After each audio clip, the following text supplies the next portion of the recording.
Could have been one lonely night,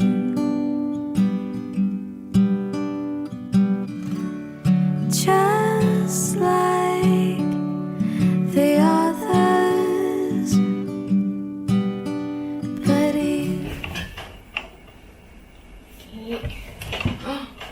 Xin chào mọi người, mình là Châu và chào mừng các bạn đã quay trở lại với kênh YouTube của mình.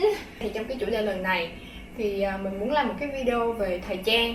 Nó cũng rất là lâu rồi mình chưa có làm một cái video về thời trang. Tuy là cái tên của video lần này là những cái outfit mà mình mặc đi làm, nhưng mà mình nghĩ là những bạn mà còn giống như là còn đang đi học đại học nè, hoặc là những bạn mà cấp 2, cấp 3 khi đi chơi cũng có thể mặc như mình luôn. Ở công ty của mình là công ty làm về sự kiện, làm về nghệ thuật, nên là ở công ty không có yêu cầu nhân viên phải mặc một cái gì đó quá là trang trọng, nhưng mà mình đi làm mình phải mặc một cách lịch sự, chẳng hạn không bị quá hở hang, không bị ngắn. Tại vì đôi lúc có những trường hợp mình sẽ đi gặp khách hàng, cũng như khách hàng đến công ty của mình, thì nên là mình phải cân nhắc rất là kỹ về những cái phong cách mặc đồ. Ok, thì mình vào video luôn nha. Cái outfit đầu tiên thì đây là bộ outfit mình nghĩ là mình mặc rất là nhiều lần, thật sự rất là nhiều luôn. Thì ở trong cái bộ outfit lần này á, mình rất là thích cái áo này của Ly Bé. Trong một lần mình đi lựa đồ ở Ly Bé, mình đã thấy cái áo này để kết hợp với cái áo màu đen này. Tại vì áo màu đen nên là mình có thể kết hợp rất là nhiều màu sắc luôn. Và cái màu mà mình sử dụng nhiều nhất đó là màu tím. Và khi mà mình kết hợp giữa hai cái màu này lại với nhau, mình cảm thấy là wow.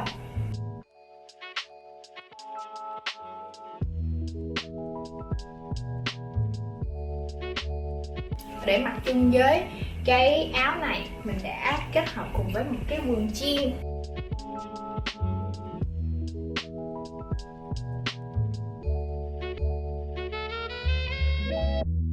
Cái outfit như vậy thì mình sẽ kết hợp với một đôi giày, mà đôi giày mình cực kỳ thích của Converse. Ta-da! Channel.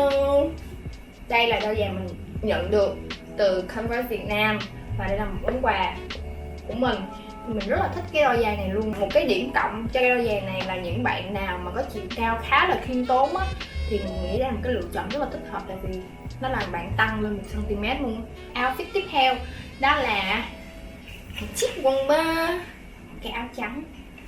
Cái quần này, cái màu này khá là khó để mặc đồ. Với những cái quần màu sắc như thế này á, thì mình sẽ mặc màu trắng hoặc là màu đen. Để kết hợp với cái quần xanh tươi mát có mắt này thì mình đã kết hợp cùng áo trắng. Nếu mà mặc cái áo trắng một cái quần như thế này thì nó cũng khá là đơn giản á, nên mình làm cho nó trở nên kiểu hay ho hơn, thì mình sẽ thắt một cái nút ở trước bụng. Để kết hợp với bộ outfit này thì mình đã quyết định chọn một cái đôi giày. Đây là cái đôi giày chất 70 màu trắng. Và cái điểm khác biệt của đôi giày này là cái gì? Đó là mình đã tham gia một cái campaign mới của Converse, đó là Love Yourself First. Và mình được nhận mấy cái tags này các bạn, mà mình ủi lên trên giày theo cái giống như là kiểu mình làm theo cái mình muốn á, nên là cái đôi giày của mình nó sẽ trông khác biệt hơn những cái đôi giày chất 70 màu trắng khác.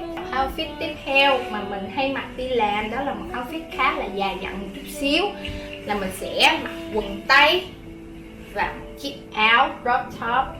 Thật ra thì áo này cũng không crop top lắm.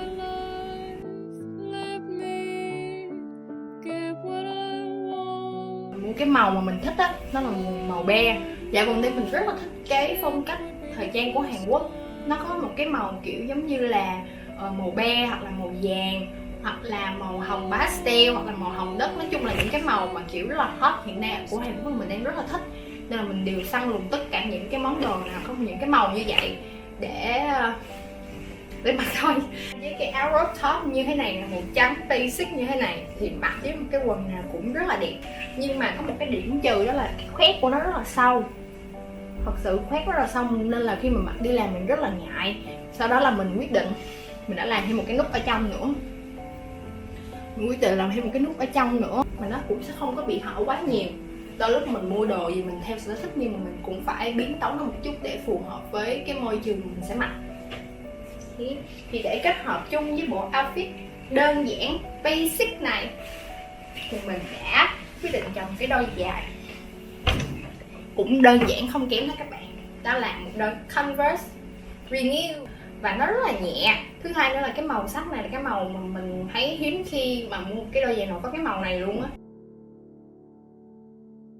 Thật ra cái này là mình đạp đó các bạn. Do là mình rất là thích mang giày mà mình đạp lên cái gót á, nên là khi mà mình mang cái đôi giày mình đạp lên mình thấy cái đôi này sẽ đẹp hơn, nên là mình quyết định là mình đạp luôn. Ok, tiếp theo là bộ outfit mà mình chưa bao giờ mặc đi làm nhưng mình rất là muốn mặc đi làm các bạn. Tại vì dạo gần đây tự nhiên cái mình bị thích mặc áo sơ mi và đặc biệt là áo sơ mi trắng nha. Hơn nữa mình có một cái áo sơ mi màu trắng đây và kết hợp với nó là một cái quần jean culotte. Và đặc biệt là quần jean này phải là quần jean kiểu cạp cao nha, thì nó sẽ một cái sự kết hợp rất là perfect, rất là mỹ luôn, rất là New York luôn các bạn. Và để mình mặc với cái áo sơ mi này á, tại vì nó khá là dài á, mình có hai cách mặc. Thì mình thứ nhất là mình sẽ mặc kiểu dạng như là bỏ phân nửa vào thùng, phân nửa sẽ để ngoài. Là mình có thể làm cái cách nữa là khá là trẻ trung, đó là mình sẽ sử dụng cái phần ghì dưới này nè, mình cột lại thì nhìn nó trẻ trung hơn. Thì mình sẽ chọn một cái đôi dài cũng cùng với cái màu áo là màu trắng, nhưng mà nó sẽ khác biệt một chút, đó là nó hơi extra ở chỗ mình sẽ chọn một cái đôi dài Converse Twisted. Thì đó, đây là lý do tại sao nhìn nó rất là hay luôn á các bạn. Và mặt đặc điểm đó là cái chất liệu vải á, ở ngoài là vải canvas nhưng ở trong này có một cái lớp đệm nữa, mang rất là im chân luôn nha. Mình mặc cái bộ outfit đơn giản nhưng mà cái điểm nhấn của mình nằm ở đôi dài á. Ok, tiếp theo là một bộ outfit mình thề luôn là mình mặc nhiều đến nỗi mình cũng không nhớ mình đã mặc bao nhiêu lần để khi mình đi làm.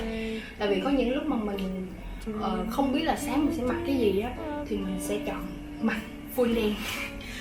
Full đen hoặc là sử dụng áo thun đen với quần jean, nhưng mà full đen là sẽ nhiều quá. Đó. Rồi, đây là cái áo mà những bạn nào follow Instagram của mình sẽ thấy mình mặc rất là nhiều lần, mặc nhiều lắm luôn á. Tại vì mình rất là thích cái áo này. Đây là cái áo mình mua ở Hai Kết. Thì cái điểm mà mình thích nhất của cái áo này đó là đằng sau lưng, nhìn rất là đẹp. Mình rất là thích đằng sau lưng một cái áo có rất là nhiều chữ, mặc dù mình cũng không biết nó nói về cái gì đâu, nhưng mà mình thấy nó rất là đẹp. Và sự kết hợp full đen là gì? Khua ngầu các bạn.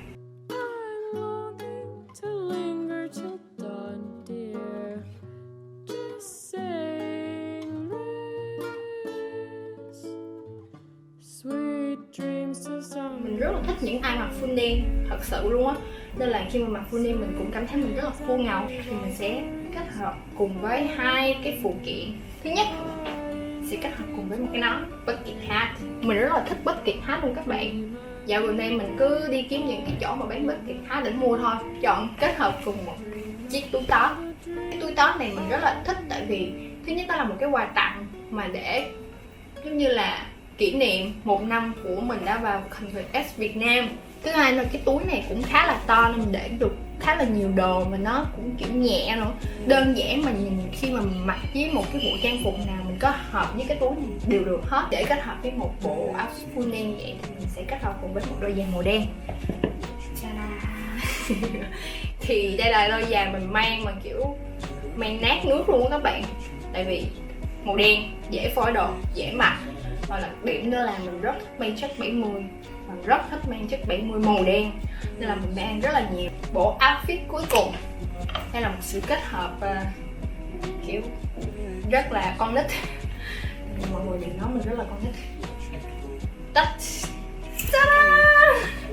Mình rất là thích mặc yếm các bạn, nhìn nó rất là kiểu rất là dễ thương luôn. Nhìn nó giống như con nít vậy á, nhưng mà kiểu nó không có bị quá nổi luôn. Nó làm cho bộ đồ nhìn cho nó trở nên kiểu năng động hơn á. Thì đây sự kết hợp đỉnh cao. Cái màu xanh đậm như thế này thì mình nghĩ là mặc cái gì cũng đẹp hết, thật sự luôn á. Kể cả mặc với những cái bộ đồ, những cái áo mà nổi bật như thế này càng đẹp luôn. Đã chọn cái đôi giày cũng hơi là extra, đó là đôi giày Converse. Và đây là cái đôi mình rất là vui khi mình nhận được luôn á. Tại vì đôi mình rất là thích. Nói chung là với Converse thì gót quang nó ra rất là nhiều collection luôn, nhưng mà mình có cơ hội được nhận 2 đôi trong những cái collection đó. Đấy. Thì cái đặc điểm mà mình thích của đôi giày này, thứ nhất đó là nó có cái màu xanh. Thật ra thì lúc mà mình lượm được đôi giày này mình có hai loại dây, đó màu trắng và màu xanh, nhưng mà mình lại thích màu xanh hơn là màu trắng, tại vì màu trắng mình đã thấy nhiều đôi đã có rồi, nên là quyết định là mình chọn màu xanh để thắt vào. Và một đặc điểm thứ hai mình thích đó là cái đế. Cái đế này nó khác với những cái đế khác luôn á, nó có những cái bông hoa này. Đó là toàn bộ những gì mà mình muốn chia sẻ cho các bạn trong video này rồi. Chỉ muốn chúc là chúc các bạn giữ gìn sức khỏe trong những ngày dịch như thế này, và stay at home nha. Bye bye. Bye bye.